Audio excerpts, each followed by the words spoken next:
It's left for the chairman's charity, mayor's charity, if you wish, on the 18th of March.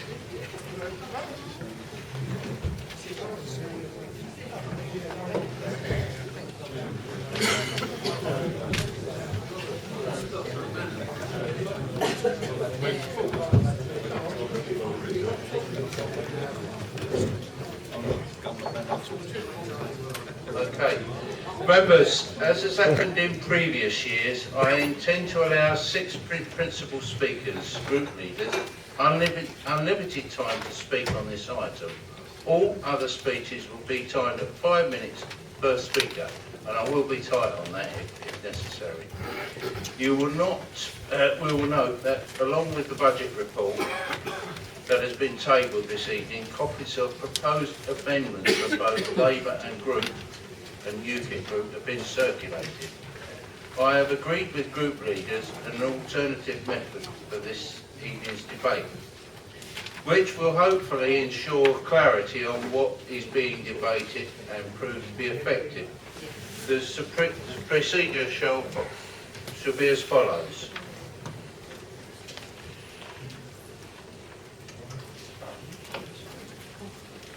Sorry? 1. I will ask Councillor Sullivan, Cabinet Member for Resources, to introduce his report. The matter will then be open for debate. Each member will only speak once, but can speak on any matter before them, i.e. Councillor Sullivan's report or any of the proposed amendments. Group leaders will have unlimited time to speak, with all the other members having 5 minutes. However, I will use my discretion slightly as is necessary. The amendments from Labour groups and UKIP group will need to be formally moved and seconded. At the end of the debates, votes will be taken on each of the amendments individually. Depending on the outcome of the amendments, it may prove necessary to adjourn for a short time to enable necessary council tax resolution, which full council will be asked to vote on, be prepared and circulated. I will then invite Councillor Sullivan to wind up. Finally, a vote will be taken. I'm going to suspend procedural rules to enable that to happen. Thank you.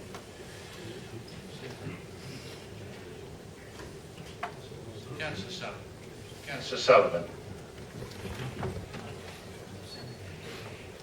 Thank you, Mr. Mayor. This report brings together the components needed to set the budget and council tax for the next financial year. It covers the general fund revenue position, the capital programme, available reserves and key factors having an impact on the financial position. Section 17 of enclosure number 2 contains the Chief Finance Officer's report on the robustness of the budget and the adequacy of the reserves. The Treasury Management Strategy and the Pay Policy Statement at enclosure number 3 are also included for approval. The report incorporates the final local government settlement figures for 2016-17 approved by the House of Commons yesterday. Local government funding includes the business rates retention arrangements, which are dependent on actual business rates collected during the year, and hence the level of grant to be received is no longer guaranteed.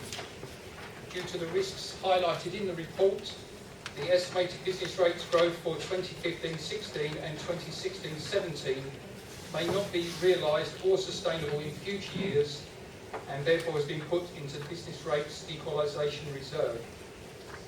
The report explains the additional income receivable from the new homes bonus and how this income has been applied to offset the further reductions in grant in order to minimise the budget gap.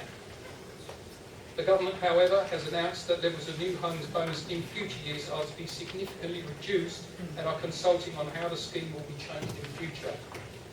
The revenue support grant reduces significantly over the forecast period and is a negative figure in 2019-20. At this point, I would like to thank officers for their hard work in compiling this budget.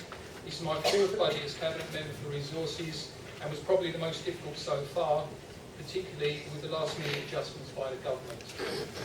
The government is continuing to robustly address the budget deficit to bring the national finances under control. As a result, the funding of local government will see considerable reductions until at least 2020, the extent of which is set out in the report.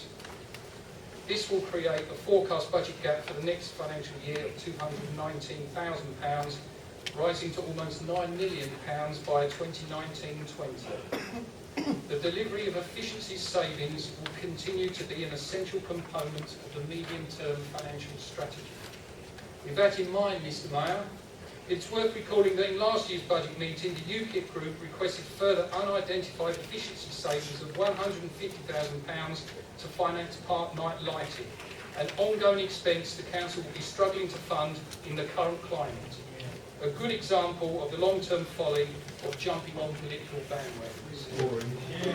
The financial climate in which the council must operate for the foreseeable future will therefore be very challenging.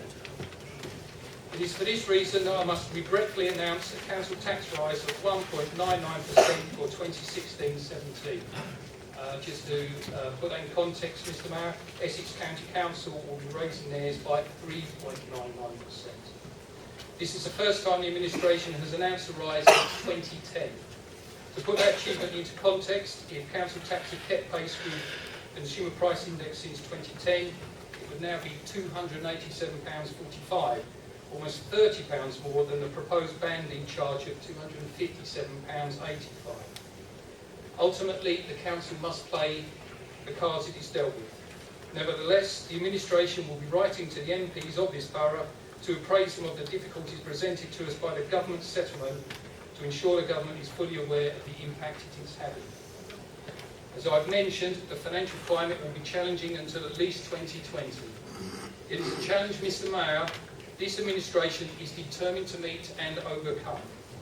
To enable me to make that statement, I only have to recount the achievements of this administration in recent years to demonstrate we have the capability to do so.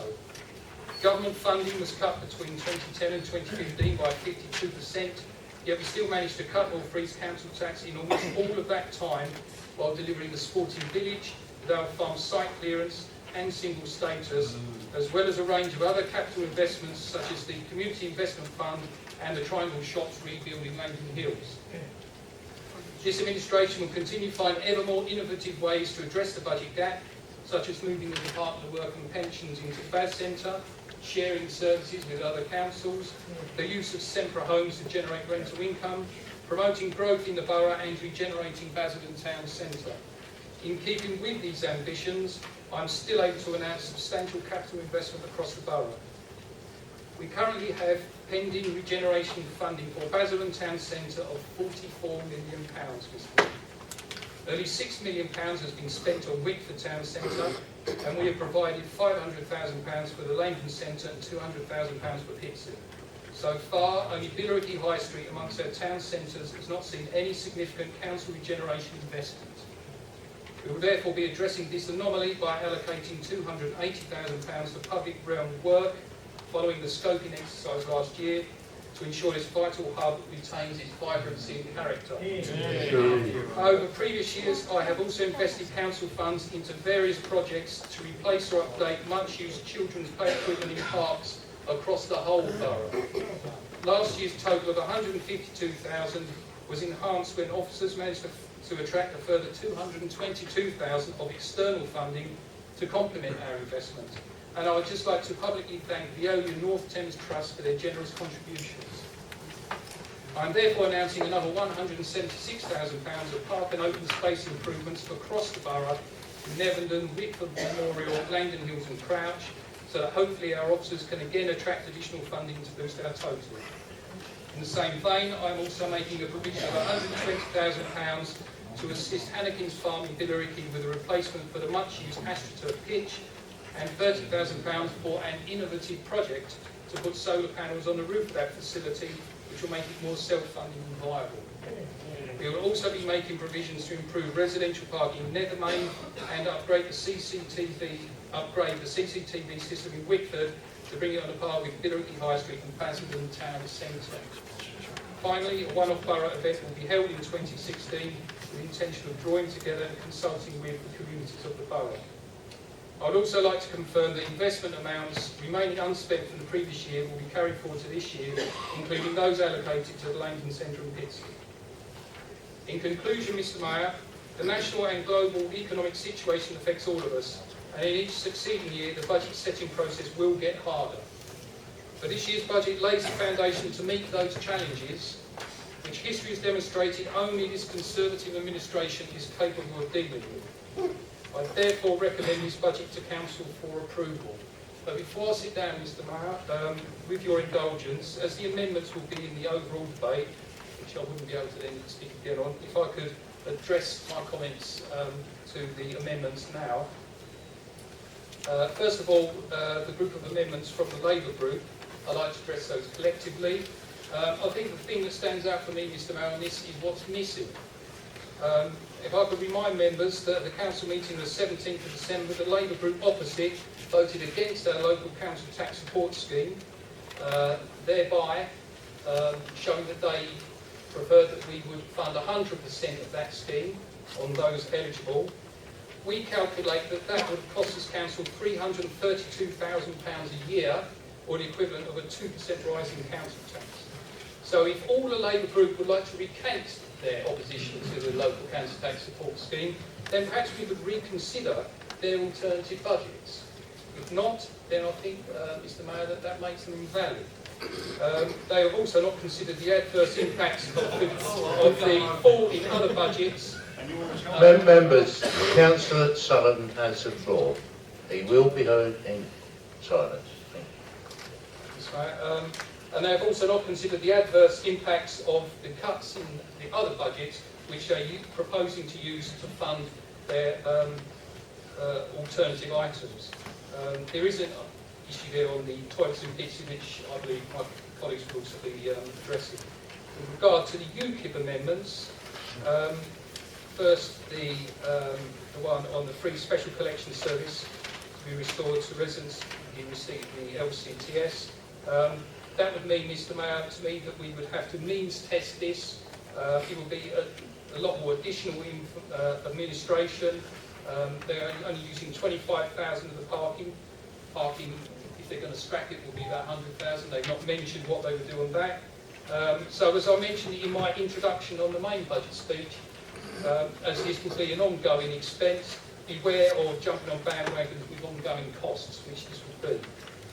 On the item on compensation to residents of 5 Links, we did not do this in 2007 when a similar thing occurred. There is no breakdown given of how they've arrived at the cost of £122 per household, and it is unfunded, using from reserves. The one on renovation of the play area, I mean, this is £2,000, really is a tiny amount, Mr Mayor. I would have thought that they could have approached my colleague, Councillor Blake, to address this sort of thing. This is not the sort of thing that I would have put in a budget amendment. This is really a business as usual type issue. And finally, on the real estate dial and impact, well, the Cabinet has already voted to fund the CAB. Therefore, this will be double counted. We will be paying twice for the same service, which to me will be a complete waste of taxpayers' money. And I don't think the auditors are very favourably disposed towards that. So there are my comments. Thank you. I now call Councillor Gavin Cameron. Thank you, Mr Mayor. The reality after that waffle is that tonight councillors are being asked to begin the stopwatch on the biggest closing down sale of Basildon Council services since this authority's inception. This is a budget that outlines a 28% cut at best to frontline council services over and above what has already been cut since 2010. A £9 million budget deficit blown into the heart of our council's finances. The complete removal of any central government grant, council tax to rise by an average of 3.5% a year. A 14% rise in council tax over the life of this Parliament. Our residents asked to pay even more in order to receive even less services. Responsibility for funding of adult social care palmed off on local government, a dereliction of duty disguised as a devolution of power. So the reality is services are out, the for sale signs are up, progressive taxation is in. The ideological shrinking of the state well and truly underway, uncertainty everywhere. And all in less than a year since the Tory party got their hands on a parliamentary majority for the first time in 20 years. The Secretary of State for Communities and Local Governments even described this kind of a settlement as local government transformed. I think it was President Ronald Reagan who once said, Mr. Mayor, there they go again. Because of course today is the day when the abstract figures, graphs, spreadsheets become people's jobs, people's services and people's communities. And why, we ask, are cuts on this scale necessary? We heard from Councillor Headley earlier on the cheap political point that he called it about the fault of the last Labour government. I'm not going to preempt what Conservative councillors may say later on, but unfortunately for them, I have a quote here that sort of blows that argument out of the water, because George Osborne laid out in the chamber of the House of Commons on the 25th of November in his statement on the Comprehensive Spending Review this direction for the government. He said, "Today I can confirm that the 4-year public spending plans that I set out are forecast to deliver a surplus. In 2019-2020, we will reach a surplus of £10.1 billion. By 2020-2021, the surplus rises to £14.7 billion. There it is, Mr. Mayor. The very foundation upon which our budget is constructed is in fact an ideological move to shrink the state to its lowest levels in living memory so the government can run a surplus. In other words, the choice that our residents must judge us on is whether or not they want to side with the Conservative Party, who want to cut 28% of our services over the course of the next 4 years and blow a £9 million black hole in the middle of our budget so that that money can go and sit in a bank account in Westminster to form part of the government surplus, or do they choose, like the Labour Party, to spend that money on frontline services? And so, as I say, I hate ruining Conservative members' speeches, but any notion that the reduction in money being given to this council is somehow the fault of the last Labour government has been blown out of the water by your own Chancellor and perhaps, who knows, your next leader. The game is up. This is nothing to do with deficit reduction. This is about creating a budget surplus in Westminster. That's not me saying it, that's your own Chancellor. And we shouldn't forget, Mr. Mayor, that under the last Labour government, at the time in which we left office in May 2010, Basildon Council was in receipt of more than £15 million in budget grant from central government. Our services were funded. Yes, council tax went up, but so too did services. You got something for what you were paying for. Then, the then Conservative administration of Basildon Council weren't satisfied though, were they? So they marched on Whitehall to complain to the then Labour Secretary of State. If they were willing to march for a grant of £15 million, I cannot wait to see what they're going to do for a grant of £0. I think I might already have heard the answer tonight, because I think they're going to send a letter to Stephen Metcalfe asking him to do something about it. I will not hold my breath. And Mr. Mayor, it's not just the rhetoric over the budget and grants and Labour's economic record that's changed quicker than a lap of Silverstone from Lewis Hamilton. The policy position of the government on council tax has too. Here in Basildon, as I say, we now know the council tax will rise by an average of 3.5% for tenants in Band D properties this year. We also now know that the projections in the budget we're asked to vote on tonight lay out a 14% rise in council tax over the life of this Parliament. And stop and think about that for a moment. For the last 5 years, council tax has been frozen. We argued on these Labour benches that a freeze would equal a loss of services. The Tories said it wouldn't, but Labour was right, because the services started folding like dominoes. We saw Dial losing their funding. We saw the hot meal services for the elderly scrap. We saw Bitsy swimming pool sold off at a ridiculously cheap cost as well. Now, a year after people in Basildon were asked to trust the Conservative Party at a general election with their vote, because apparently a year ago the economy was rosy, everything was improving, and things can only get better. The budget that we're now asking, we're being asked to vote on, asks residents to pay 14% more council tax and lose 28% of their services. You have got to admire the brass of the cabinet members standing up here tonight, you really do. To have got it so wrong for so long, and to now want to change his ways too late, it demonstrates incredible incompetence. And of course, when it comes to the projections in this budget, it could be far worse, because when you look at the budget forecast, it is predicated on a belief that our council tax base will rise by 2% in each year of this Parliament. In essence, the government have forecast that Basildon's grant will increase in line with an 8% increase in our council tax base by the time of the next general election. Mr. Mayor, that is wildly optimistic when you consider that the historic high for Basildon is a 0.8% increase in our council tax base. The LGA as well released a report last month which detailed that it is now taking an average of 32 months for house building projects to go through after planning permission has been granted.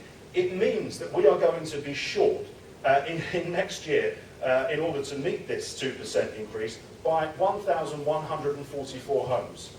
We'll need to build an additional 1,144 homes next year in order to be in line with the government's forecast. Then in 18-19, it's 1,139 that we're short, and it's 1,168 that we're short in 19-20. We don't even have a local plan, Mr. Mayor.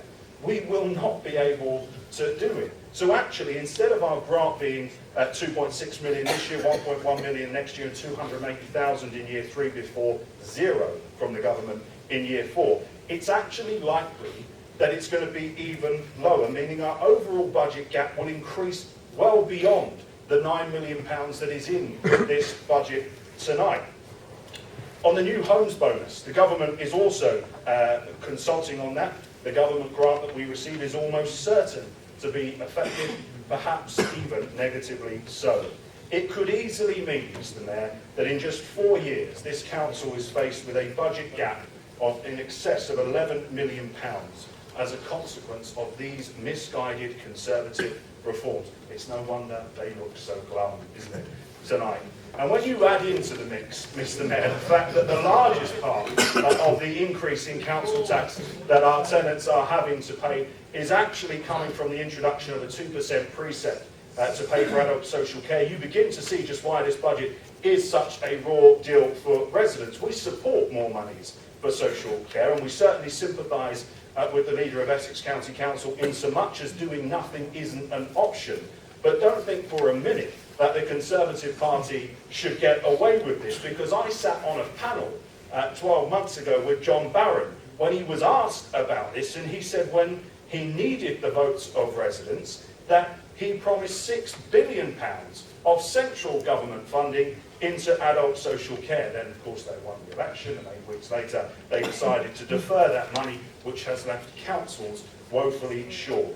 Mr. Mayor, it means that from this April, residents in Basildon will be paying higher taxes under a Conservative government for social care when A, the majority won't be using the social care system at all, but perhaps even more perversely, B, that if they do need social care, there is still no guarantees they will receive the support they need, because the money that this precept raises is still nowhere near enough to cover the already massive gaps in social care funding. It is a shabby deal for Basildon residents, and the Conservatives know it. We're asked about solutions. I'm sure I'll get that coming back at me from members opposite later on. What's the inspiration I'm looking for in this budget document? Well, we're told that as we move to a self-financing model of local government, we can sell some of our services. I took the liberty of asking officers for a list of these existing services that we already sell, and I thought, given it's a £9 million gap, I was going to be presented with an extensive list. There were 5 services that we sell. That will reduce to just 4 in this year as well. And when you look at it, we receive an income around £25,000. That's normally the average for what we receive from the sale of our services. So in other words, we need 360 services at that same level, sold to other councils in the next 3 years. I hate to break it to members across the chamber, we don't have 360 services anymore, and we certainly won't have 360 services after this lot cut another 28% of them. So then we're told that one of the other ways that we can get ourselves out of this £9 million deficit that the Conservative Party have created for us locally and nationally is that we can grow our way out of it. Grow our way out of that £9 million black hole. Sounds good. Here's some perspective though. The council receives £450,000 a year in business rates from Ford's up the road. That's one of our largest companies in this borough. 450,000 we receive in business rates. In order to plug the £9 million gap, we require 20 businesses on the size and scale of Ford's to move here in the next 36 months in order to plug that Tory-made gap. I think that's unlikely, if I'm being completely honest, that we're going to get the 20 businesses that we would need. So in the end, I think it would be option 3 as outlined in the budget, neatly phrased, and I quote, to cease those activities that do not contribute to the achievement of the council's objectives. Let's put that differently. Cuts.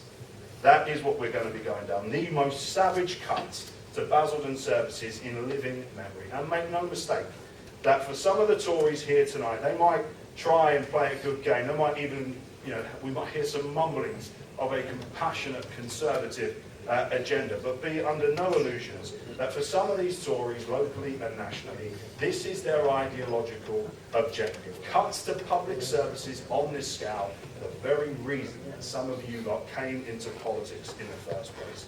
And look through this budget in detail.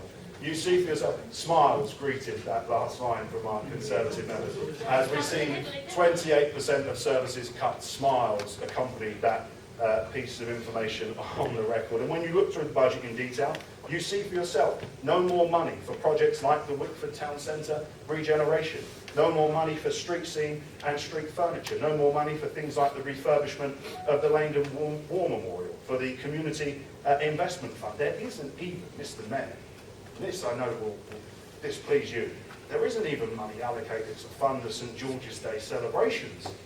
And here was me thinking that you lot were all One Nation Tories. Not even a penny for the St George's Day celebrations. The vending machines as well, they don't survive the cuts. George Osborne is desperate for his surplus.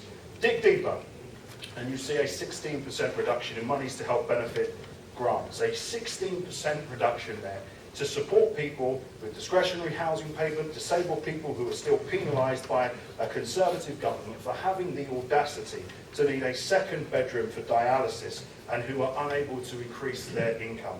A reduction in support for localised council tax support at the very time when council tax is rising by 14% and more people will be making applications. A short-sighted approach, in my opinion, that will lead to more of our tenants falling into arrears, the council having to spend more money chasing payments, and an entirely counterproductive exercise, but one which again is rooted in ideology. And it doesn't have to be like this, Mr Mayor. Whilst we cannot change the £9 million, potentially £10, £11 million budget deficit that the government is inflicting on this council, our amendments tonight do give councillors an opportunity to right some of those wrongs. I attended Cabinet last week and I listened to the arguments that were put forward by the leader and by the Cabinet member for Community and Resources in relation to Dial.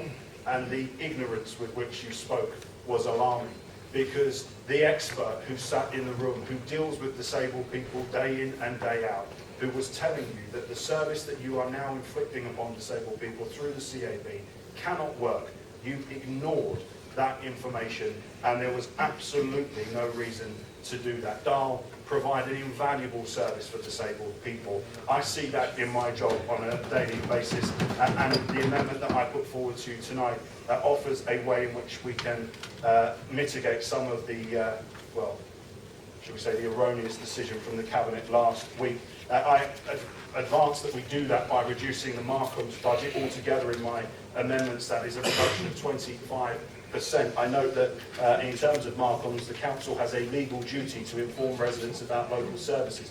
I would say that for £500,000 or thereabouts, it doesn't do a very good job of that. So perhaps we could streamline that service somewhat and do a better job. And certainly if you gave me the option between a borough diary 4 times a year or helping hundreds of disabled people every day, I know which one I would be on the side of. And I know Councillor Clancy from discussions is also somewhat regretting her previous decision on Dale, and I look forward to seeing how she votes tonight.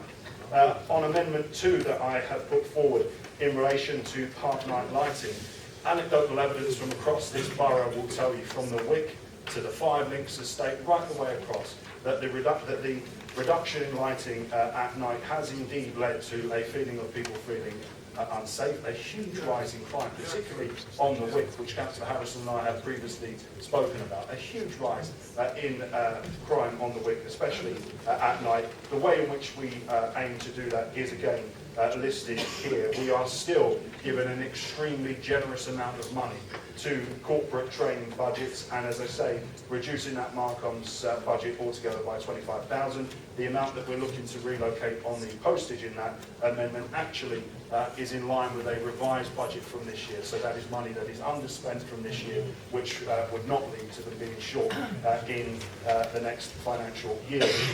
On Amendment 3, I count myself as a one borough councillor. I speak up for residents in Wickford and in Billericay, and I'm more than happy to build homes for young people in Billericay as well. But I've listened for the 3 years that I have been a member of this council, Mr Mayor, to the arguments from Conservatives about why spending £100,000 on free car parking in Billericay and Wickford is the right thing to do. So I have put forward an amendment which would allow members who represent that part of the ward the ability to continue to do that if they so wish. But through this Basildon local initiative fund that I'm proposing here, it is the redistribution of some money to allow other councillors across the borough the opportunity to work with our residents on local community projects. This Basildon local initiative fund would give every single councillor £5,000 so that they could then spend that on, whether it be community meetings that they'd like to continue, whether it be getting furniture for a park, clearing up a park, whatever it might be. Every council would have the opportunity to do that, or as I say, Wickford and Billericay councillors could club together. It's a way for us to reconnect and engage with our constituents, and I hope that everybody would want to do that. And it may even be that you spend money on business startups that can help generate money in your wards. A much better use of money, I would say, than the borough diary. Amendment 4 that the Labour Party has put down is to introduce toilets in Pitsea Town Centre. Now there is some confusion. We are here tonight as the elected representatives of Pitsea. We have an opportunity, those of us who are Pitsea councillors, to vote for this so that we can guarantee those public toilets in Pitsea Town Centre. Council will be aware that 3 years ago, Councillor McGurran and I were absolutely on the money when we said Morrison's would not be coming to Pitsea and that the whole process and plan was flawed. Now, because of that, there has been question marks over whether there will be public toilets in Pitsea. Take the ambiguity out of it. The Range have said that they're coming. Will they provide toilets for non-customers? We have to take them at their word on an email sent at 5 o'clock this afternoon. Councillor Kerry Smith might be that naive, but I'm not. So I want us to vote to guarantee that we have that money, so we guarantee that we have the public toilets in Pitsea that have also been given to Wickford and other parts of the borough as well. The final amendment from Labour looks to ensure that the Pitsea community panels continue. It would be a crying shame. I know Councillor Blake has been to these, so he's aware of just how well attended they are and how engaging they are. And so I'm sure he will agree with me that they are an integral part of the community in Pitsea, and they should absolutely continue. And it would be a travesty for us to lose the Pitsea community panel meetings. Now, I have heard from officers that they don't want tenants' money coming out of the HRA account. I think Councillor McGurran spoke very well about the difficulties that HRA is now in. So we have allocated monies to, in a different way, to allow that Pitsea community panel meeting to continue, and the 50 residents that turn up there every quarter can have their say, and they can continue to engage with us councillors and the local police and local officers in a constructive way. It is, Mr Mayor, exactly what we should be doing, in my opinion. So that's all I'll say on our amendments. They speak for themselves, and I'm sure plenty of other members will wish to come in. I wish to say, in concluding my remarks this evening, Mr Mayor, that I do want to thank Kieran Carrigan and Angela Clark for the constructive way in which they have engaged with me and for the briefing they provided members earlier this month.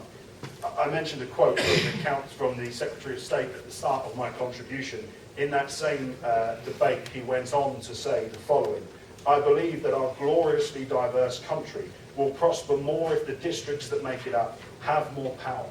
And if we accept that, it follows that we must leave councils capable of exercising that power." It's nice rhetoric, but when you look at this budget, the reality doesn't follow. I firmly believe, as I've said in this chamber before, you cannot empower local councils when you impoverish local councils. There is no doubt in my mind that that is the agenda upon which the government is working towards, taking money away from Basildon Council's frontline services to put money into a bank account for George Osborne in order for him to reach a £10.1 billion surplus is a flawed and potentially fatal policy. These are uncertain times for Basildon Council and for our residents. And Mr Mayor, our residents, in my opinion, should brace themselves for what a Tory majority really means. We'll now call Councillor Linda Hawthorne to lodge.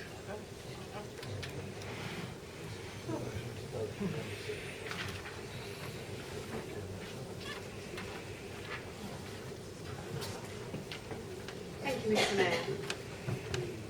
Carry on. Basildon residents receive one council tax bill collected by this authority, which includes the precepts for Essex County Council, roughly about 71%, Essex Police, 9%, Essex Fire, 4%, and of course Basildon Council slice of the cake, 16%. All public sector organisations, including this council, face an enormous financial challenge due to austerity-driven reductions in public sector funding. The cuts are mind-blowing. For example, as a result of central government fiscal policy, the amount of grant funding that will be provided to Essex County Council in 2016-17 is 57 million, or 33% less than that provided for 2015-16. Similarly, Basildon Borough Council's RSG and BRR grant funding in 2016-17 is 1.6 million, or 17% less than that provided for 2015-16. But in addition, latest communication, it has been advised that we will receive a transition grant of 138k, which will result overall in a 1.5 million, or 16% cut.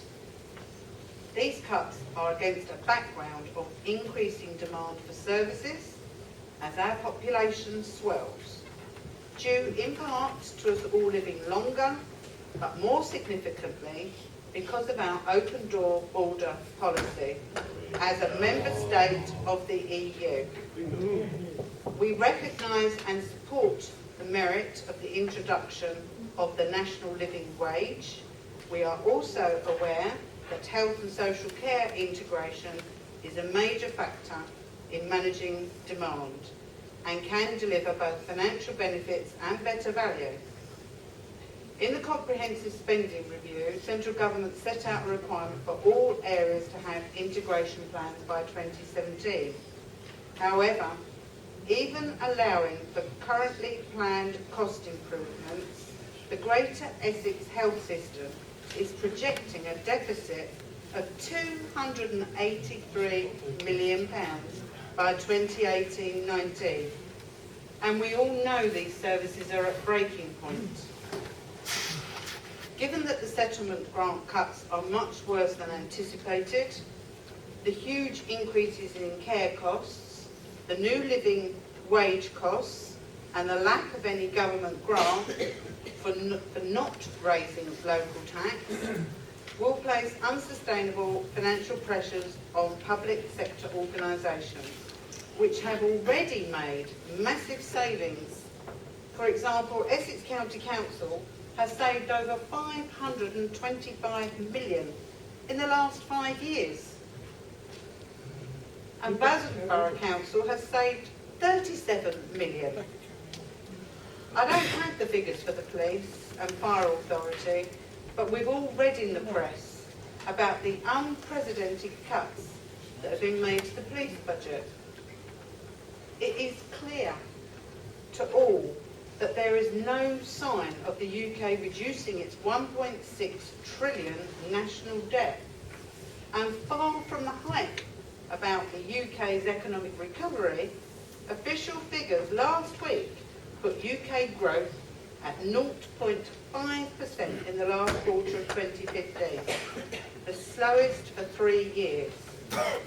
It's clear that the government spends more money than it can raise in tax, especially when it is cutting backroom deals with companies like Google, giving the nod for them to pay a paltry 3% whilst clobbering hard-working Basildon residents with an increase in council tax. We cannot control government spending on the appalling EU or the absurd foreign aid budget, nor can we control our growing population.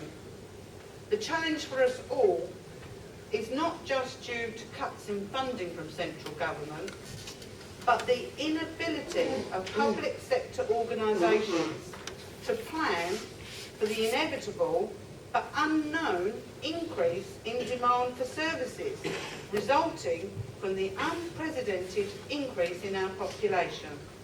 We can't plan for it. We can't plan our services due to open door immigration. The end result is that Basildon Council taxpayers will be hit in the pocket with an increase in Essex County Council's precept by 1.99% and 2% for the care precept, which equates to an increase of around 84 pence per household per week. Basildon propose a 1.99% increase, and the Essex Police precept will increase by 3.36%. We don't have, we await the Essex Fire precept when the Fire Authority make a decision on the 17th of February. We clearly do not support the Tory government's backdoor methods to pass on the financial burden of their failed EU experiment, nor the inability of the Tory government to get businesses to cough up and pay their rightful share of taxes, rather than loading the burden onto hard-working people. Nor do we support bumping up the council's finances via the new homes bonus, which is basically a carrot to this authority to concrete over our green belt. It is clear that in future, local authorities are going to have to be more financially independent or face financial disaster. To this end, in some instances, unscrupulous landlords. Students in particular often live in shared houses or flats. Many of these properties are houses in multiple occupation. Not all landlords are unscrupulous, but it is time for this council to get tough on the private rental market. We would like to see a system whereby landlords and letting agents need to become licensed, with a register of properties readily available online for the benefit of landlords and our residents. We would like to introduce a charge to not only cover the cost of administrating the scheme, but with the intent of a potential income stream, possibly from advertising on the site and for accessing the information. The scheme would not only provide for the wheedling out of unscrupulous landlords, but it would also provide a positive source of information for those seeking to rent properties within our borough. It's a concept at the moment, and unfortunately we are not in a position to look at any hard figures here today, but it is an area that we would like to explore further with officers and the relevant cabinet member. the idea was conceived having listened to a number of local residents' concerns, specifically about predatory landlords. It's clear to me, looking at the budget overall and indeed the amendments before us tonight, that the best way forward for us as a council in making the hard choices of where our limited resources should be spent fairly and equitably across the borough should be grounded to reflect residents' views. It's called democracy, and listening to local people's concerns is something UKIP pride themselves upon.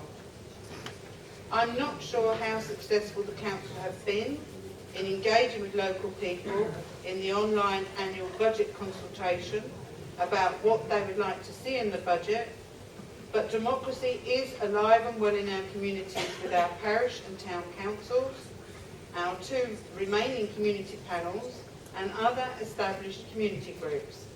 They know what the issues are.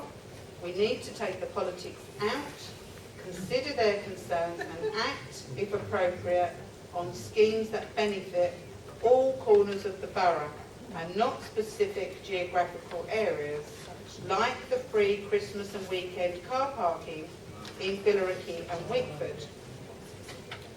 I know we do not have any council-owned car parks in Basildon, but why should Basildon residents be disadvantaged?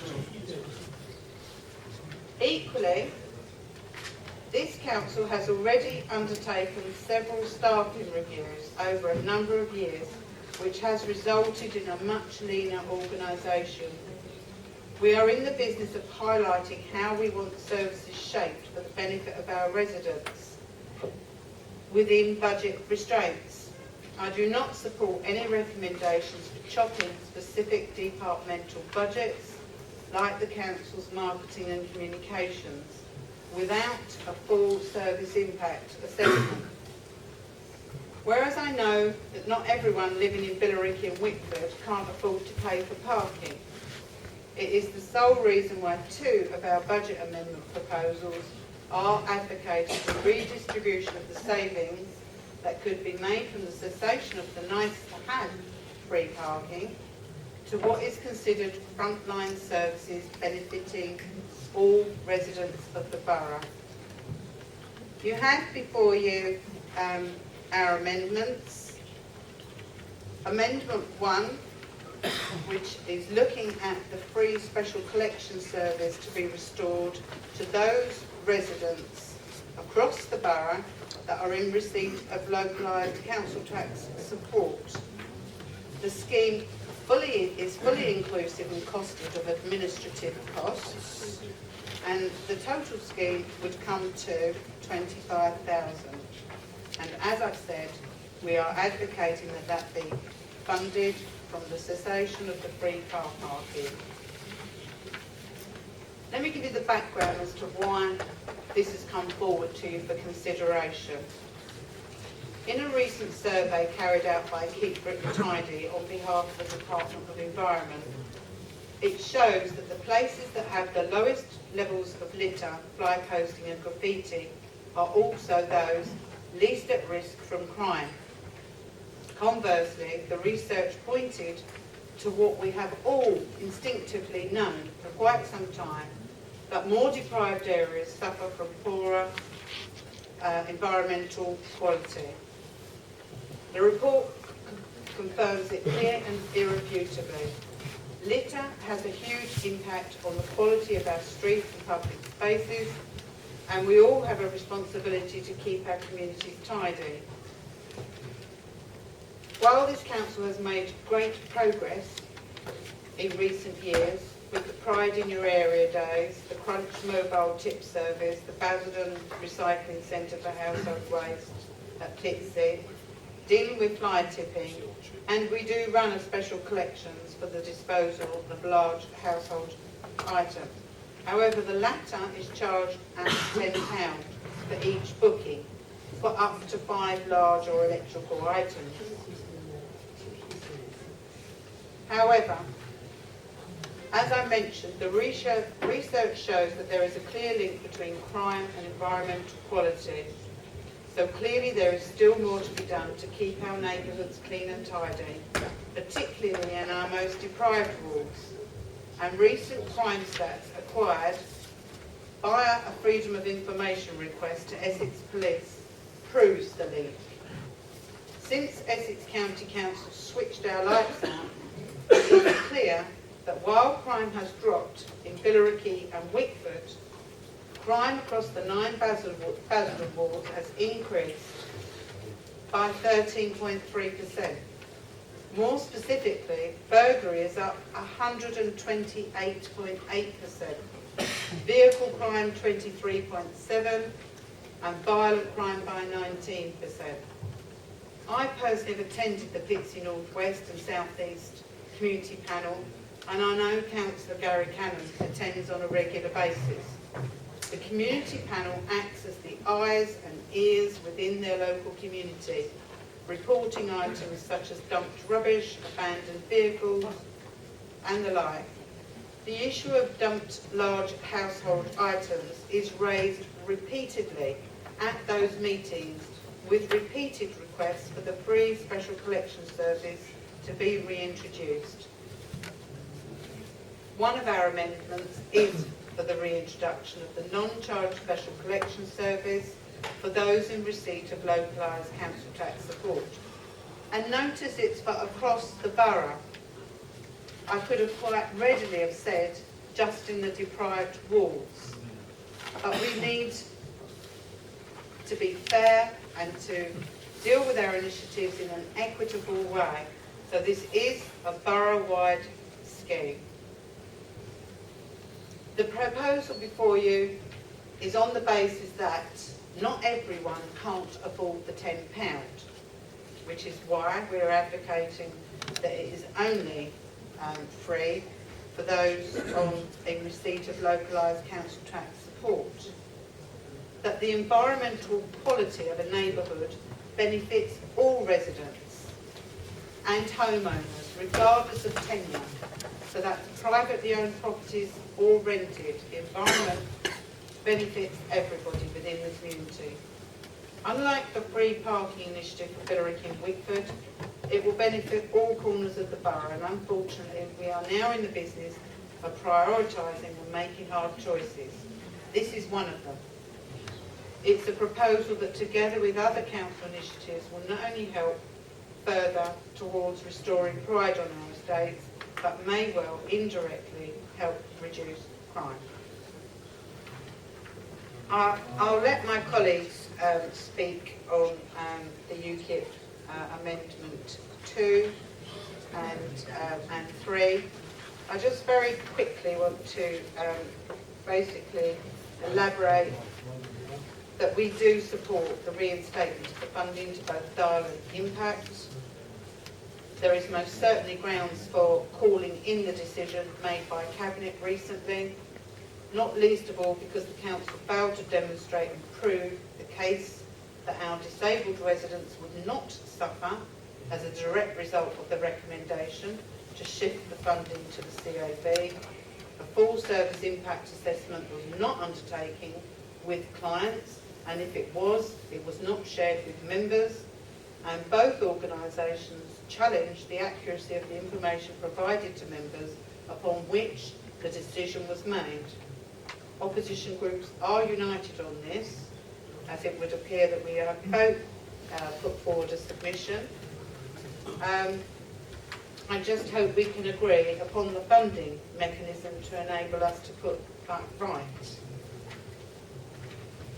Coming to the Labour group's submissions, I've already mentioned on your Amendment 1, we don't support the reallocation of the marketing and communications budget, but we do support the amendment. With regards to the lights, you may or may not be aware that the County Council are piloting LED lights as we speak in a number of areas, and I'm particularly concerned basically about the reduction in the corporate training budget, the proposal. Basically that's sacrificing people's jobs. We do employ trainees and apprentices. And I'm very surprised to see that you would be advocating that to be financed from corporate training budget. With regards to Amendment 3, I'd love to support this. This is a really, really good idea. But nevertheless, it represents 80% of the increase in council tax receipts. And in this climate, it's not justifiable at this time, unfortunately. With regards to Amendment 4, as I understand it, the range, the shop that is going into the former Morris's building, have indicated that they plan to put disabled men's and women's toilets in that building. So if that is the case, then we most certainly will not need to finance this from the Investor Save Fund. And finally, Amendment 5, yeah, wholeheartedly agree that the forums are to remain, and if not, we should be also looking at ways of further engaging community groups across the borough. Thank you very much. I now call Councillor Kerry Smith. Right, thank you, Mr. Mayor. I'll try and get this wrapped up before 11. I'd like to get a response from the Liberal Green Group, the Wickford First, and naturally the leader, and some of the other backbenchers and cabinet members. I have to say, it was a good speech you gave, Gavin, but you might have the mind of a supporter of Jeff Burnham, but you've got an art for Colby with the way you want to spend taxpayers' money. And who said socialism was dead in the Labour Party?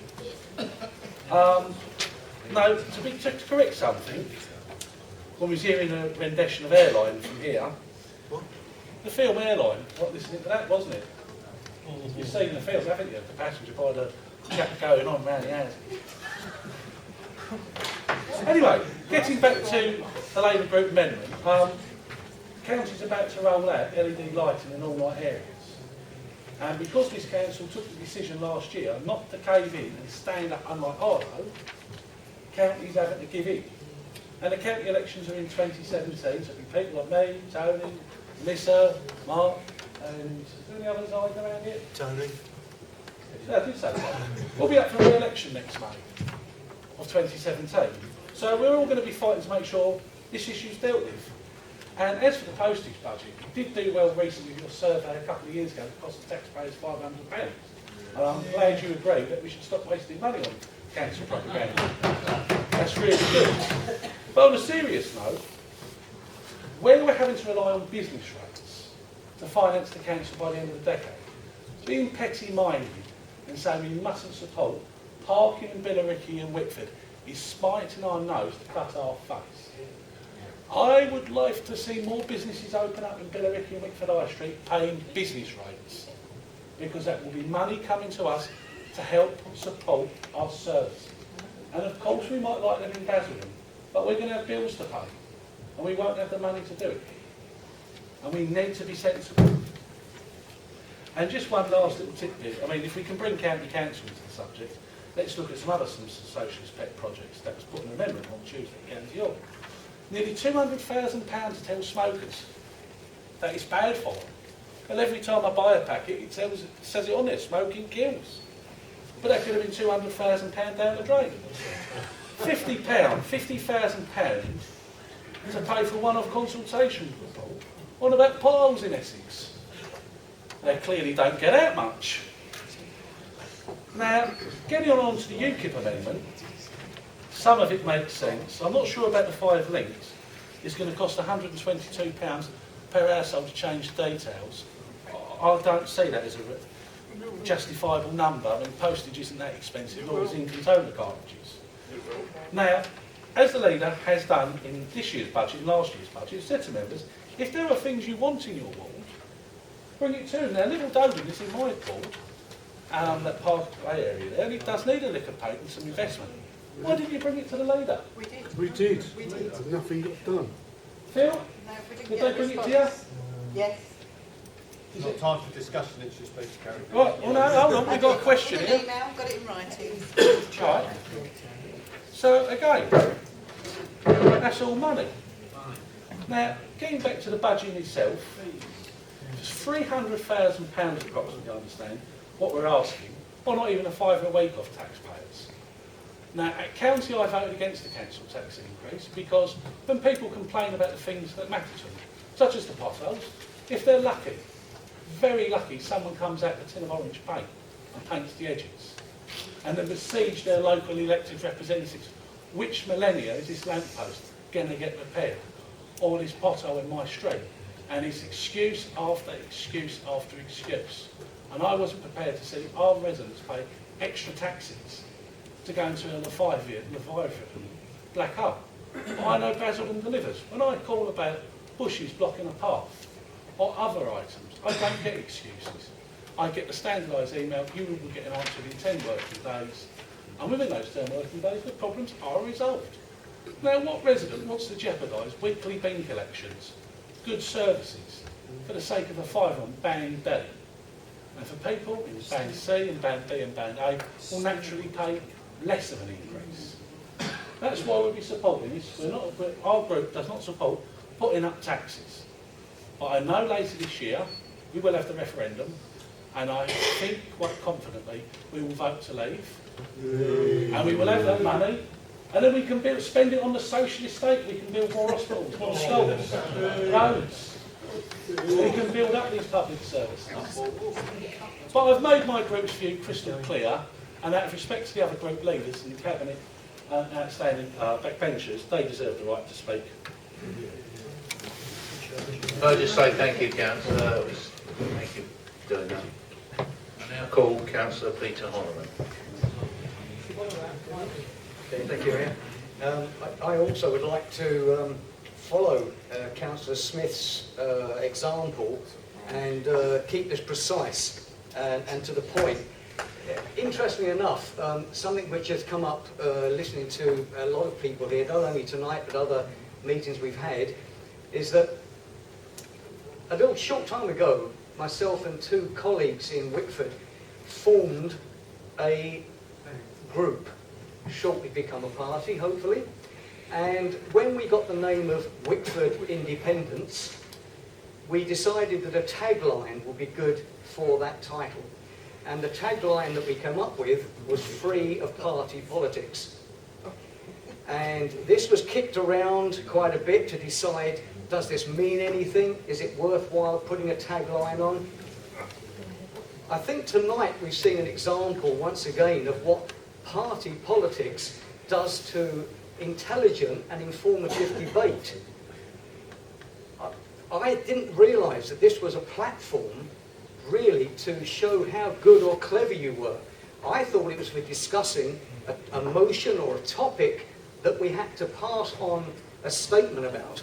In this particular case, it's a budget. And I thought we were addressing the budget. But in fact, what we should be doing, apparently, is to run down each other's parties. Because according to the public, that's what they want to hear. They want to hear just how bad the Tories are, just how bad Labour is. That's what the public want to hear. I may be wrong in that assumption, but you know, let's ask them at some other time.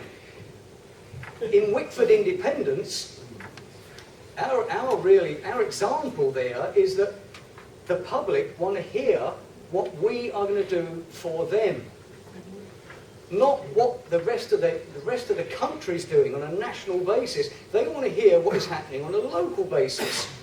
How are the taxes going to affect their pocket? How is a cut in services going to affect them?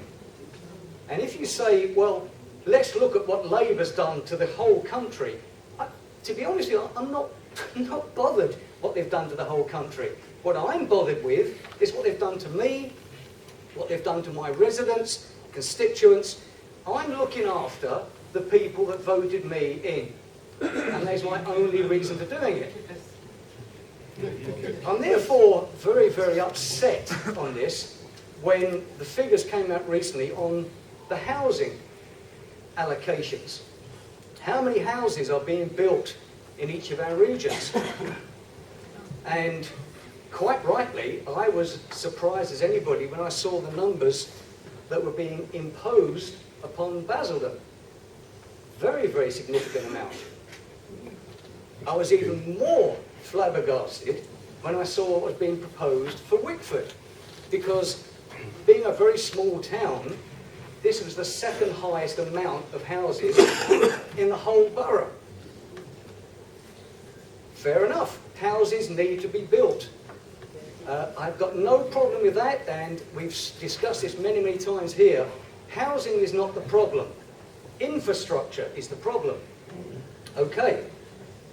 So then we look at these amendments. I'm sorry laughing on this one, but we look at the amendments, and surprise, surprise, Labour, and that's no political bias, they just happen to be Labour, and UKIP have singled out Wickford.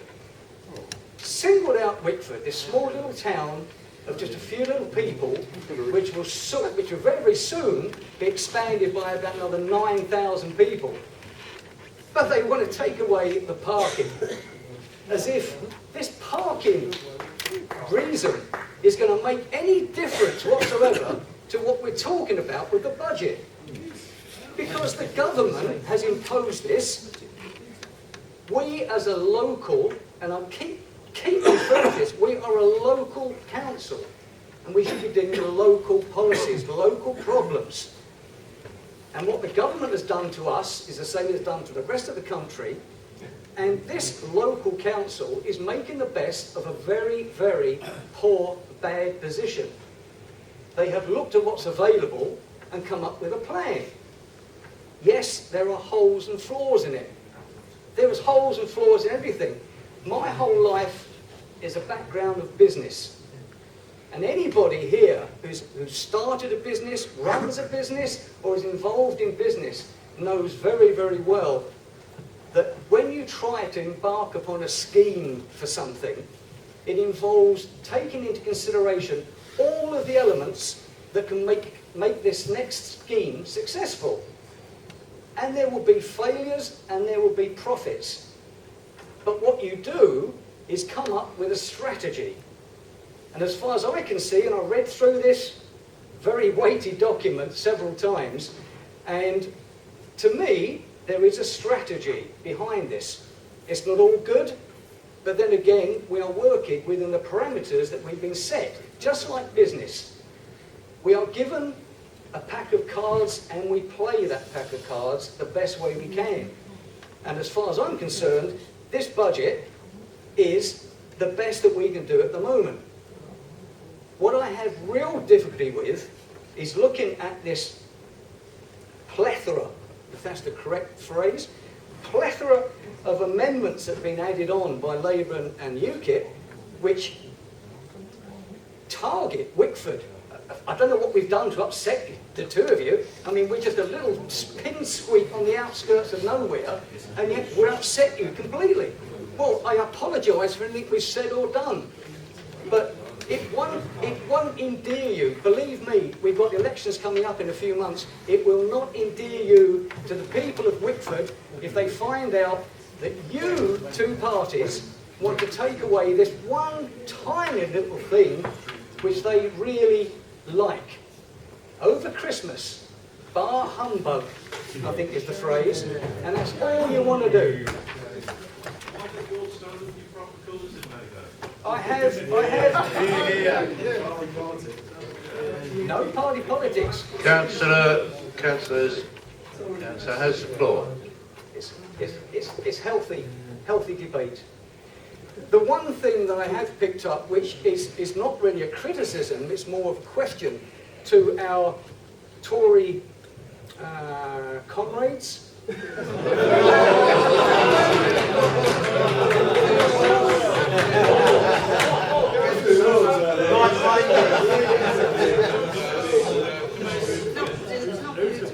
Sorry, I'm trying to be inclusive.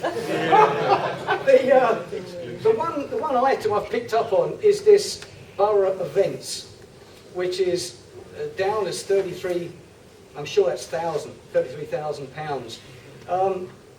The reason this jumped out at me when I read the report was because of an email exchange I had with Councillor Sullivan when, like other group leaders here, were asked to put forward capital ideas for their area.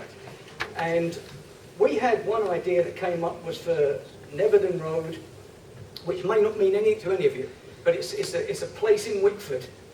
Okay, Neverton Road, and it's got a tiny little playground there where the little darlings go along and scream and jump on bits of apparatus, etc. But the flooring is pretty poor. If they do jump on all these bits of equipment, if they fall on the floor, they're going to get damaged. And we would try, if possible, to prevent that happening.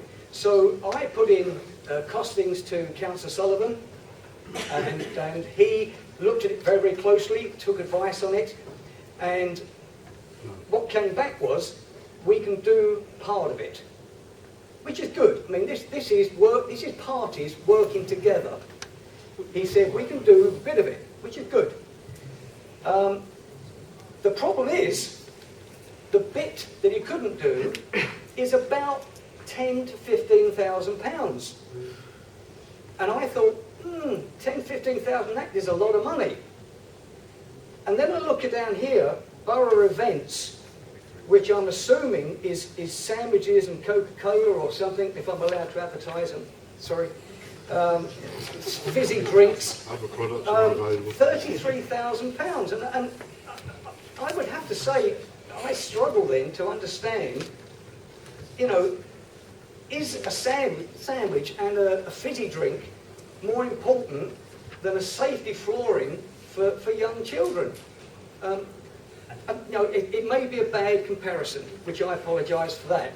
But it is a comparison, and it's not, Councillor Sullivan, it's not a criticism, it's just a highlight to say, it saddened me when I saw it.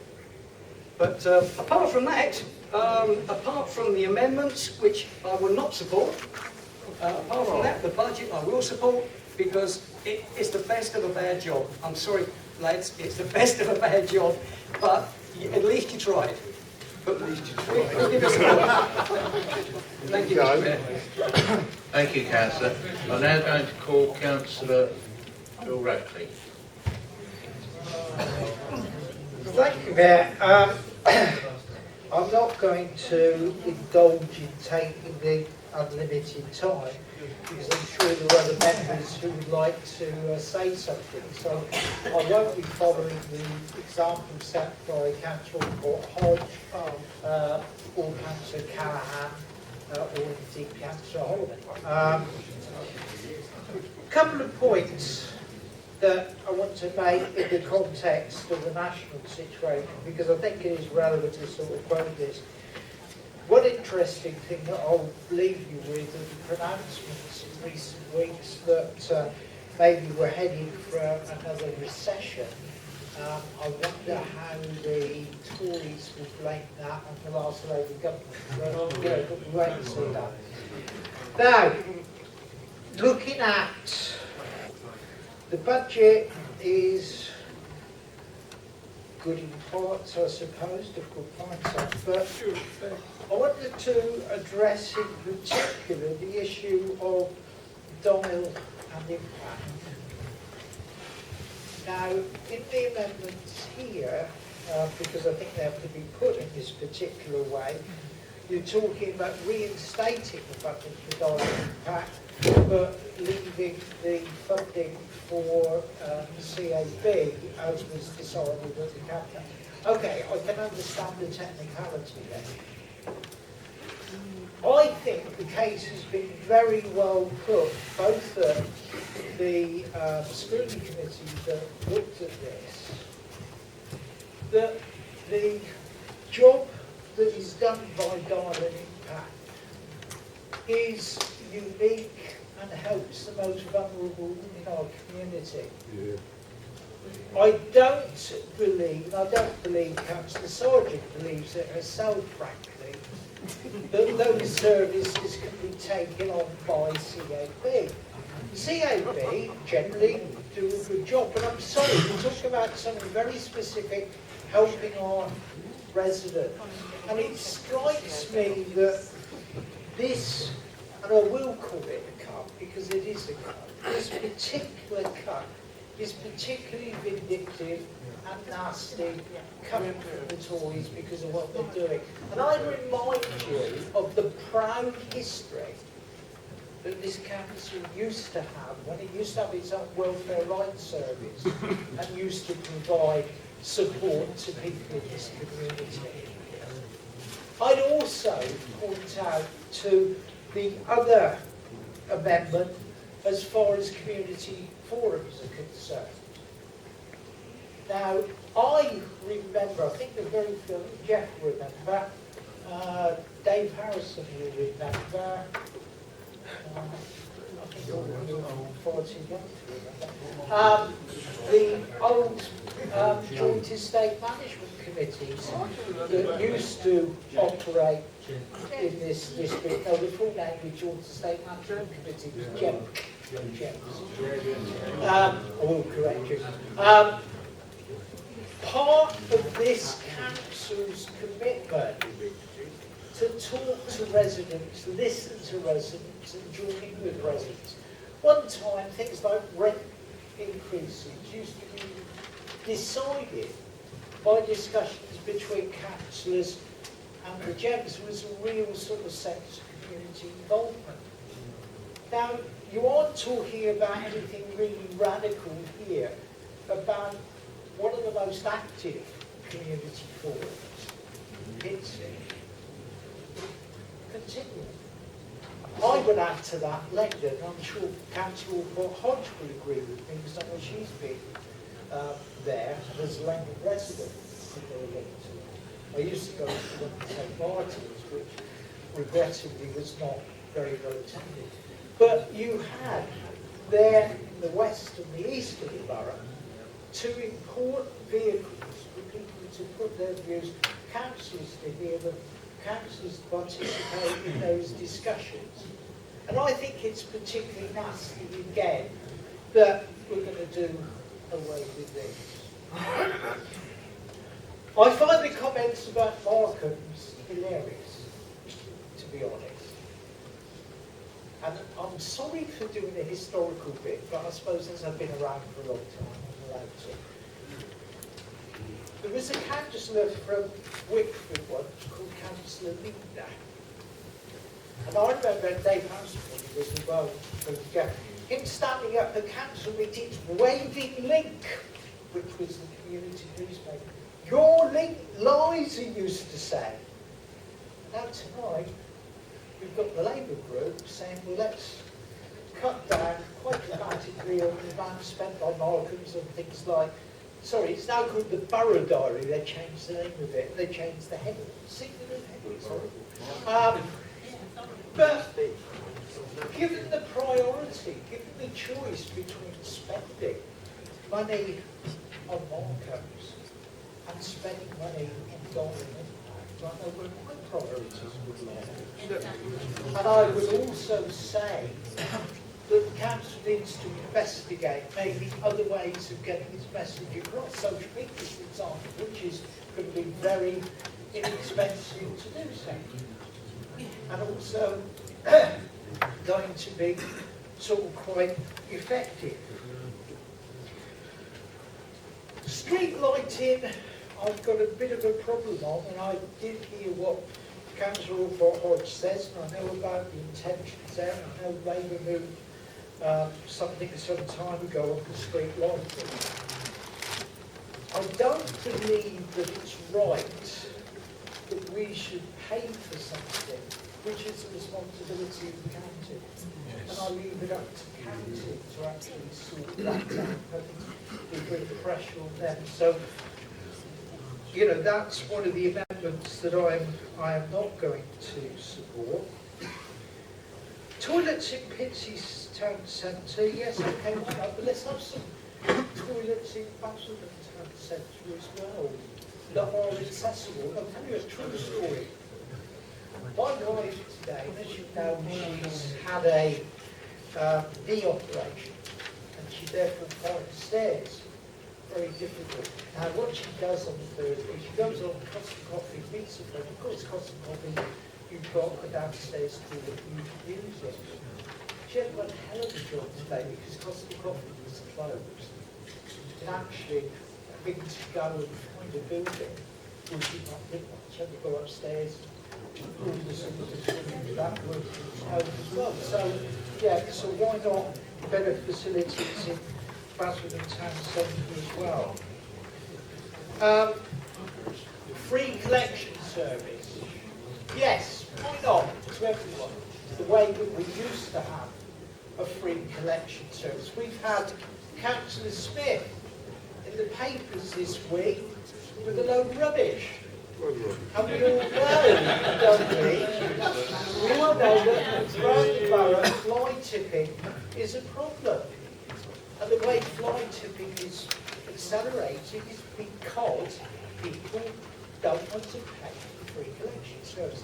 I'd suggest, look at the opportunity cost. If you were to reinstate the old collection service, free, not just to some people, but to...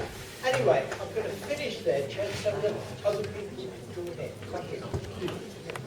Pick up the Labour's and Councillor Callaghan, slick and as eloquent as ever, a masterclass. But what did it all mean? And really, taking Councillor Holliman's point, it wasn't really local. There's a lot of this about this maybe macroeconomics. And if you wind back, and you will remember, because you were there, your party put themselves up for election, you specifically, and the community said no, we didn't want a Labour government, it was somebody else. And that's the game that we're in.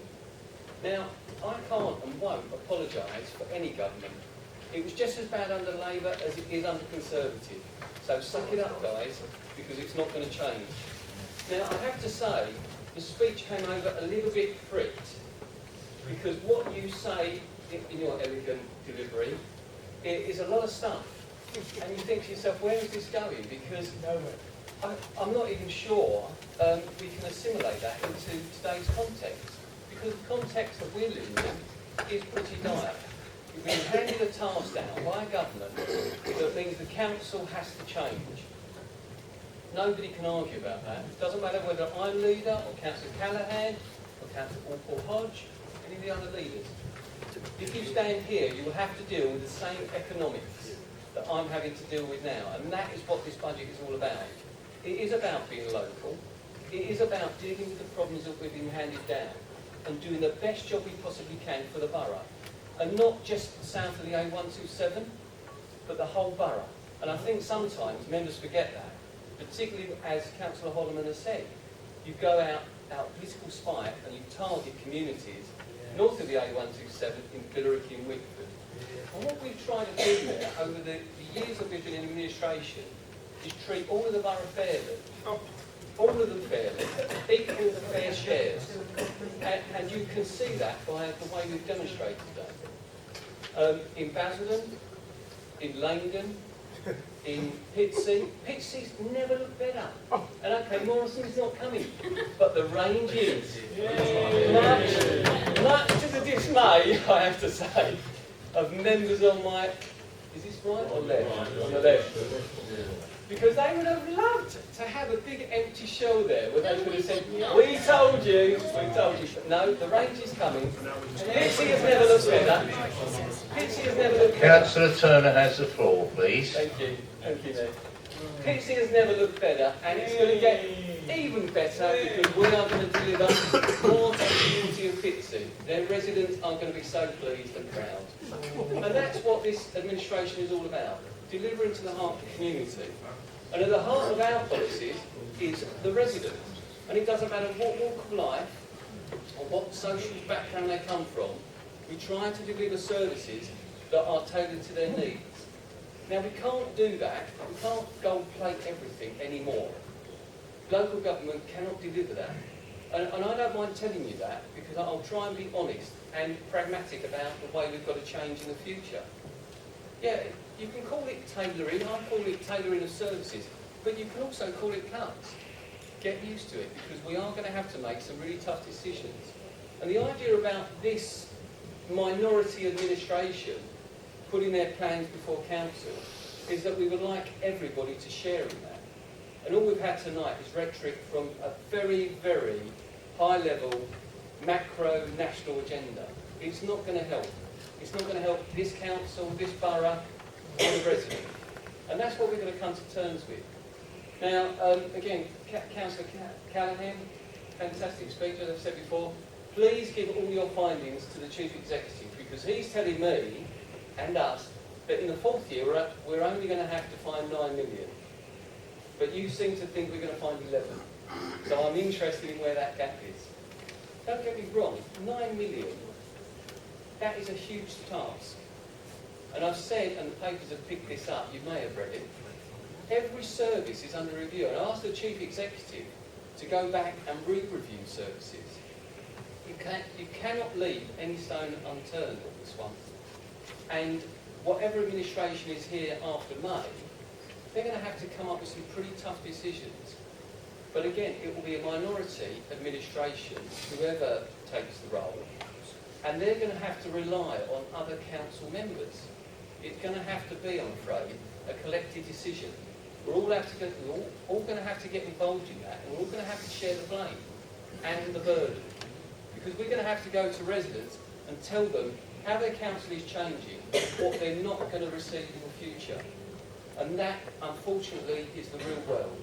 That's the pragmatic politics that the Conservative administration are trying to offer up here. Now, I'm pleased that at least one party recognises the effort that poor old Councillor Sullivan has turned in here. Because between him and the officers, they have done an absolutely cracking job. If you look back over the life of the Conservative administration, it's never been easy. There's always been times of austerity. I can't remember any time where we said, yeah, let's spend 10 grand because we've got that money to spare.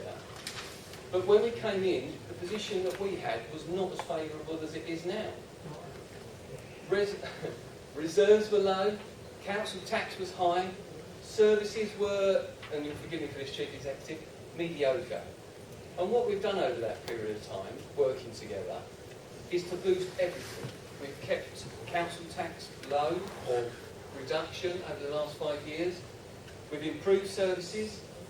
And tell me, apart from the luncheon club that we had, where you've seen a dramatic cut in services, that is all about to change, and that's the disappointing thing. We've got reserves now that will give us a bit of a bolster between what we're trying to implement. It means we can manage things a little bit better than we could previously. When we came in, we had 500,000 reserves. If we had 500,000 reserves today, then it would be pretty dire. It's bad, but we're not out. And I listened to the Labour position, and all I can say is very fricked, running scared of something that they have no influence over, but they don't want to deal with. There's nothing being offered up about what you can do and how you can improve your position. You know, we're trying to transform the council. It's got to be forward-looking, it's still got to be progressive, and it's still got to deliver for the residents. I'll give you an example of when I say deliver. Over the period of this administration, we've had a 40 million investment in a superb leisure facility. This was a grandiose scheme. This was pie in the sky. This was an elite centre for elite athletes. Go and have a look if you haven't already seen the Sporting Village. It is just an icon for success. And I'm happy for everybody to share in that success, because it talks about what this council collectively can deliver.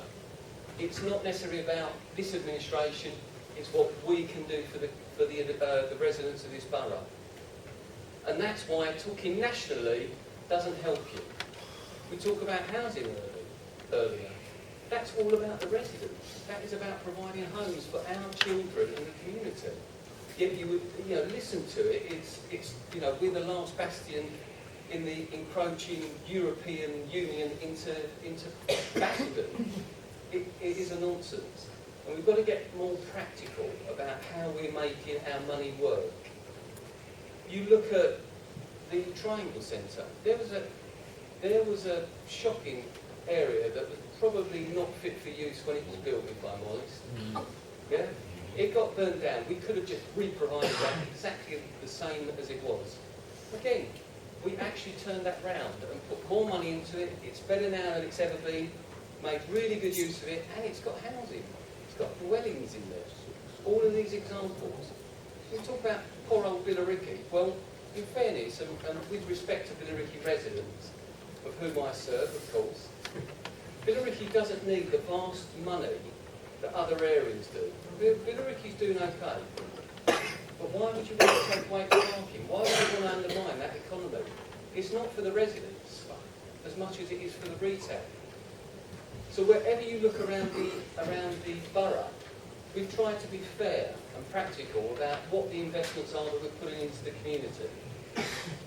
Now you look at some of the amendments come, and the Conservatives will be voting against all these amendments, I'm sorry to say. I am disappointed about Darling Impact being told this is a cut. It is not a cut. This is a re-provision of service. Re-provision of service, and that is all it is. And the best way you can protect that service to the vulnerable that need that service is to let CAD take it on and improve it. You cannot get value for money where it is at the moment. You cannot get value for money. And I've said Darling Impact have provided invaluable service. We need to be very circumspect about where we're putting our money, and that's the difference. The game has changed. And it is right now that we move that service into CAD and demand from CAD that the service is improved. The economies of scale that CAD have can deliver much more than Darling Impact ever could. I think some of the attacks on things like marketing to communication, and here's the odd thing. We talk about community panels. Must have community panels. We must engage with the residents. It's essential. Oh, but okay, cut the borough diary, because that's not important. Because that's propaganda. What absolute rubbish. What absolute rubbish. Have a look at the borough diary, and then tell us where the propaganda is. It's a communication that we've got for our residents. That's all it is. And you can read into what you like, because, okay, at the moment, it's cabinet members fronting the schemes. Proud to front them. These are good schemes that the council are delivering. And again, if it wasn't this administration, it would be somebody else. But residents want to hear about what the council is doing, not nationally, but locally, and what they're doing for the residents. And that is where we are aiming. You go through park lighting, we've done this to death. We are not going to fund a service that county council should be paying. Now already the pressure that we, Basildon, have brought to bear has got us an hour, and that hour is valuable. Let's wait and see next May, or in 2 years' time, a year's time, when we have the council elections for county. Let's see what happens then, because you may actually see a thaw in this policy from county. But don't give them the money now. We can't afford it anyway. Don't offer them the money. They'll just laugh at us, they really will, like they're laughing at Harlow. Yeah. The really low point in this, and I have to say, I do feel when people are speaking about standards, they are judging us by their own low standards. And here's a good example. What's the worst thing you can do to staff? Hit them where it hurts. Take away their training budget. I mean, come on, that is. You talk about having a workforce that is important to you, and then you undermine them by 188,000 in the training budget. The other policies on the local initiative, well, that's a hallmark for inefficiency. Yeah, you give them up, and we've tried it. It's been done. It doesn't work because all of those pet projects amount to absolutely nothing. They really do.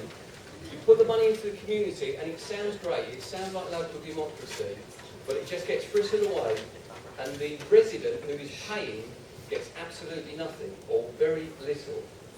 We talked about the parking, free parking. Toilets in Pitsea town centre. We know the range is coming. That's great news for Pitsea. It's going to be great news for Pitsea Centre, and we've got more to come for Pitsea. Why would we want to spend 200,000 on toilets in Pitsea and a penny? Why would we want to do that? Only if you want to go to your community and say, we've tried to get you toilets and the Tories voted against us. We're not against toilets in Pitsea. As you've seen, we have spent an enormous amount of effort trying to get Pitsea right, and it is looking fabulous. The community forums, at the moment, these are part of the budget. I'm not sure why you need to put 6,000 in there. If we go on to the UKIP proposals, again, an attack on parish councils. The special collection fund, I think, is counterproductive. I don't see that as being particularly useful when you say to one community you can have it and the others you can't. I would say on the compensation to residents, absolutely not. Absolutely not. And what I would ask you to do, Mr Mayor, is take a view on Councillor Ferguson's position on that, whether it is pecuniary, because clearly that funding would offset some of the costs that body are going to have to be picking up. And on all of these, I think we would have to say that we could do much, much better for the community than these small cuts that we're trying to put in place there. There is a better way of doing business, and we have to find it. Under the circumstances, we cannot continue. The Conservative administration are up for that challenge. As big as it is, as bad as it might be, we can deliver. We have a good track record on delivery. While we've been doing everything in the borough over the years that we've been in service, we've also delivered things like single status.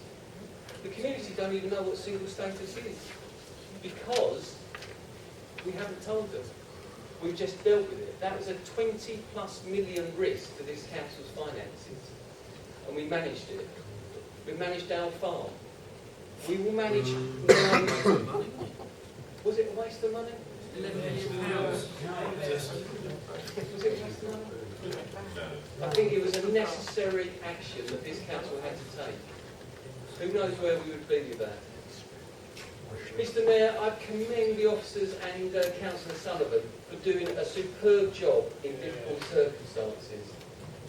I hope the residents do take a big interest on who they trust with their money, their ambition and their opportunities. I think, and I would say this, it can only be served by the people that have served them over the last 14 years. We can do better, and we will do better in difficult circumstances. Times are changing, we're up for the challenge, and well done to Councillor Sullivan. Right, members, we have actually reached the guillotine, slightly beyond it. So what I'm going to do now is, I'm going to take all the Labour amendments first, followed by UKIP amendments. Gentlemen, on a point of order, as you lifted the procedural rules, surely we just carry on until finish. You were the one who lifted the procedural rules right at the beginning of the meeting.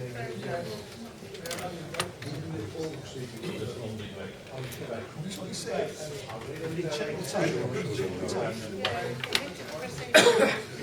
I didn't agree to it. No one opposed it. He just announced it. Yeah.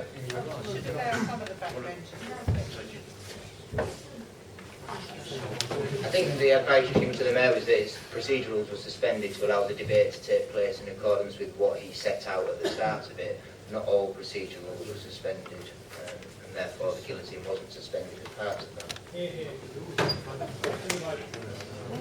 So, have you all got your papers in front of you? No backbenchers are now allowed to speak. Well, the group leaders did take their time with those, so they have taken up or something. So they've taken up your time. So we've got to get on and we've got to move on. So I will take the Labour amendments first.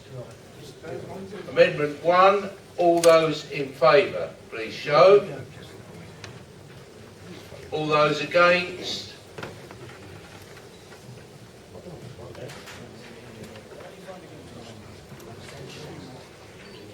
Any abstentions?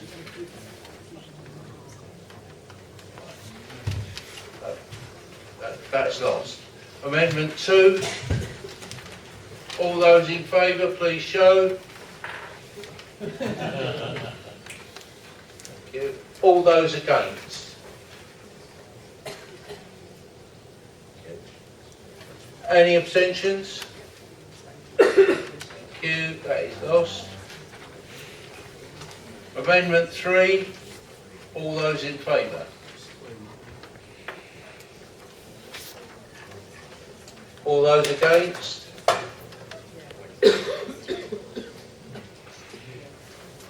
Any abstentions? No, that is lost. Amendment 4. All those in favour? All those against?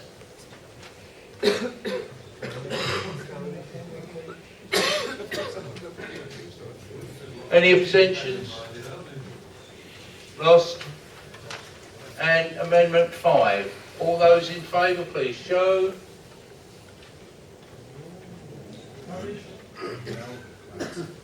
All those against, please show. I told you what way. I don't. Any abstentions? That is lost. I'll be the Rottweiler. So we'll move on to the UKIP amendments. Amendment 1. All those in favour, please show. All those against, please show.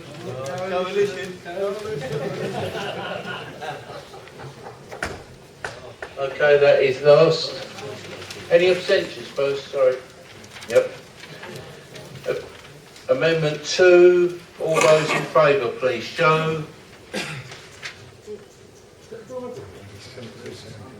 All those against, please show.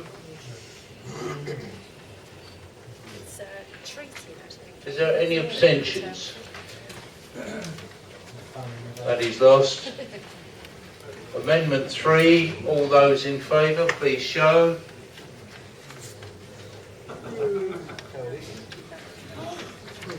All those against, please show. Pity the children. Any abstentions? Yep. That is lost. Amendment 4. All those in favour, please show.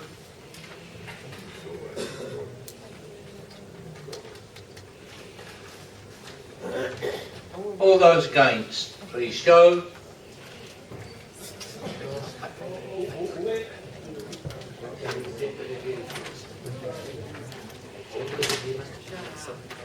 All those against, please show.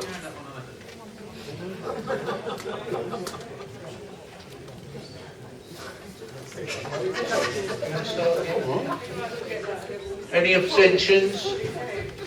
Yeah. That's lost. Councillor Sullivan, can you please wind up?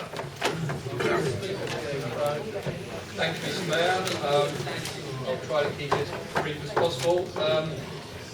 First speech about Councillor Callaghan is correct on the budget pressures that we're facing, and just to reiterate, as I said in my speech, only Conservative administration can deal with that. You'll remember, most remember, in the 1980s, the rate capping that this council had under a Labour administration in Basildon because they are unable to deal with their budget. He mentioned about George Osborne on the 25th of November, announcing the budget as surplus. That's correct. Well, perhaps you might like to keep up with the current news, because now we're all talking about that there can be a recession, a world downturn. So this, well, who knows? The problem is, in 4 years' time, this 10 billion surplus, which sounds a lot, which is in fact only 0.5% of GDP, could easily be missed. Yet he wants to spend that proposed surplus now. So that's typical Labour again: spend now, worry about it later. And in all of this, their budget does not address all of their amendments. It does not address a £9 million shortfall that he's repeated several times in his speech. It's all about shifting money and spending how, just shifting money and then spending it. He didn't suggest any proposed efficiencies, the ones that we will actually have to address. It shows really that I think Mr. Mayor, they're not credible or qualified to comment on the budget deficit. He also didn't address the local council tax support funding issue that I raised. Councillor Hodge helpfully recounted most of the data in the budget, then wandered off into non-Basildon council areas as usual, which only to comment on. Just for information, there is a Basildon council car park at the Bas Centre, which we let charities use on Saturday for them to raise money.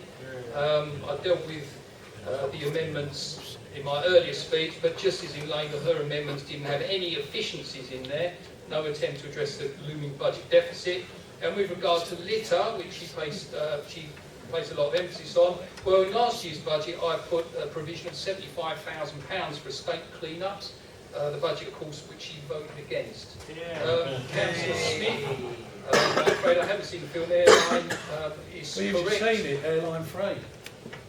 Still bumming you're correct that free parking is to support businesses, and of course this will be even more important in a few years when we could be getting 100% of all business rates, or local councils will have 100% business rates.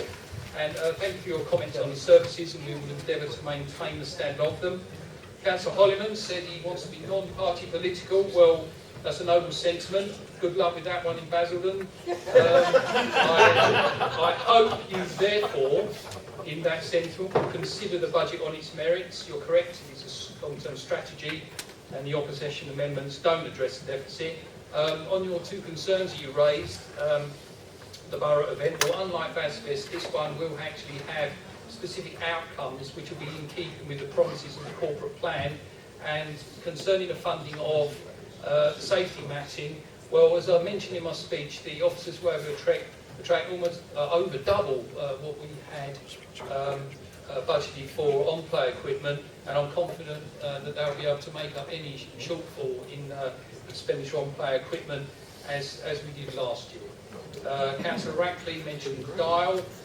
Just to reiterate again, the funding is maintained, it's not a cut, and the CAB, this service will be provided in a more efficient manner. It will be a single point of contact for residents for all manner of services, and it will allow long-term funding and planning possible due to the size of CAB.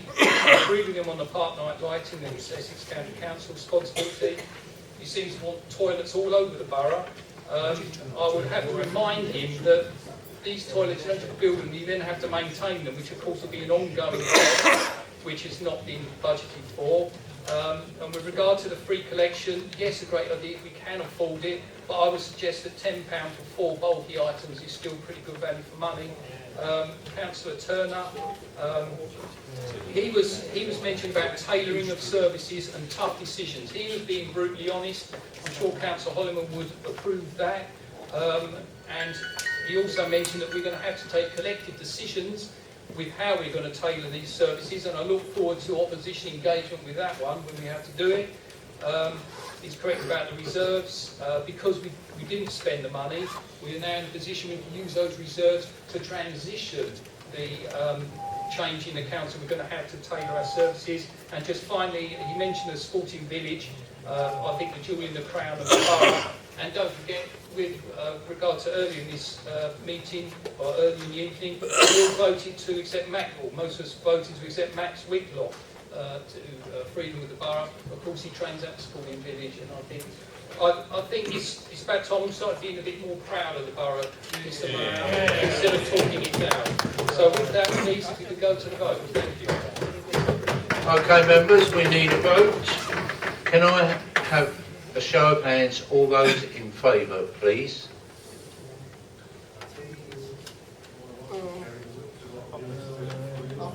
And all those against, please show.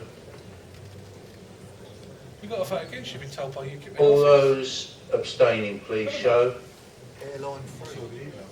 That is then carried. Thank you very much, ladies and gentlemen. Close the meeting. Thank you.